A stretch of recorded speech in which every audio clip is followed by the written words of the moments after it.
নতুন বাজেটে সরকার জুলাই যোদ্ধাদের আয়করের নতুন ক্যাটাগরি চালু করেছে।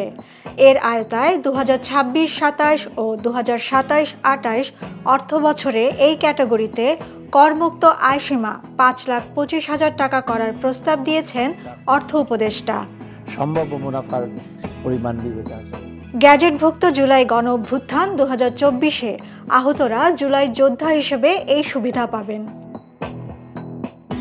একই সঙ্গে যুদ্ধাহত মুক্তিযোদ্ধাদের করমুক্ত আয়সীমাও 5 লাখ টাকা থেকে বাড়িয়ে 2026-27 অর্থ বছর থেকে 5,25,000 টাকা করা হয়েছে।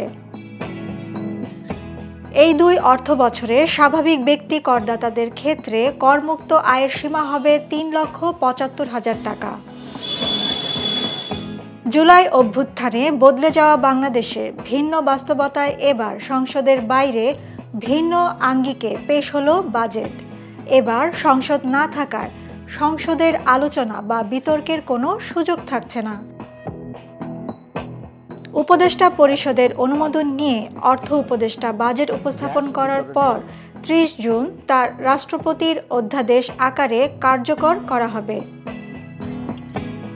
তবে অতীতের রেওয়াজ মেনে বাজেট ঘোষণার পরদিন সংবাদ সম্মেলনে এসে বাজেট নিয়ে বিভিন্ন প্রশ্নের উত্তর দেবেন অর্থ উপদেষ্টা সালেউদ্দিন আহমেদ।